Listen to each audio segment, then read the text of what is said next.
Hello everybody, I'm Kirsten Hunter and I'm here to talk about different clinical issues that I cover in session. I'm a clinical psychologist and I've been working for 20 years and I've really noticed where the value lies in different areas that we cover in session. So I want to share that information with you.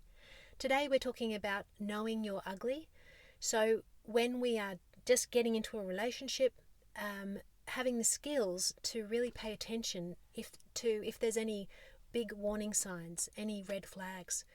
If early on we could see problems coming, if we could read that the person that we're with is actually not very healthy for us, then we'd be able to skip so much heartache in investing in a long-term relationship with them. So being able to see it early on and to exit is an incredible skill.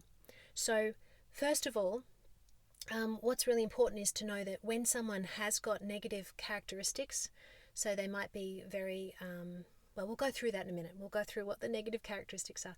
But they will know that about themselves. They will know, typically they'll know that they're not desirable. And so they will work very hard to mask them. So you have to understand that you have to have the skills to look for them and to know how to uncover them because they're going to be masking them. Now I have a little cheat sheet here, which I don't usually do, but there's a bit too much content for me to try to remember. So basically I've written 4 things to look out for to try to work out if someone is bad news. So the first one is they have poor insight.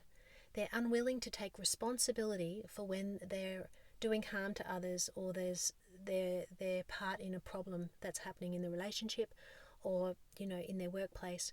So a lack of insight, a lack of taking responsibility, and they really struggle with saying I'm sorry. That is a big red flag right there, because unless somebody can own their part, we can't get in and fix issues. We're going to hit a brick wall, so that's a very big issue. It is very interesting if someone can't laugh at themselves. It shows that they're very, very defensive and their ego is leading rather than their value system. So whether they're open to themselves, open to learning about themselves. 2 is public image.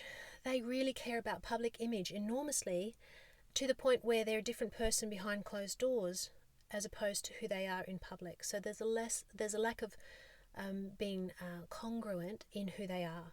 So are they two-faced, basically? Pay attention to that. 3, they focus on their needs, not your needs. So they are a taker, not a giver. And, crudely speaking, there's givers and takers in life. And, the takers want the givers and the givers want the givers. And if you're a giver, you need to just be very careful that you're also with someone who's going to give. Incredibly important. Otherwise, you're going to be neglected. And the 4th is that instead of wanting to build and be constructive and have a peaceful and an enjoyable life, these problem people, they actually want to create instability. They want to create drama. And that, of course, is very, very damaging to you because you can really see how that could, over time, become the pattern of them wanting to distress you to create the drama. So you don't want to be just a toy for them to poke, to get a reaction and to be hurtful. So we want to be with someone who wants to be constructive and healthy as opposed to destructive and unhealthy. So have a look for these. Pay attention. It's incredibly important. And then, that helps us to make good choices with who's a healthy life partner. So I've written these 6 books, Signposts for Living, and they cover the expansive clinical areas, and I'm just sharing that information. I'm really, really passionate about it.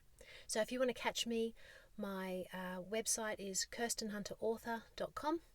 Facebook and Instagram is Kirsten Hunter Author. Twitter, Kirsten Hunter AU.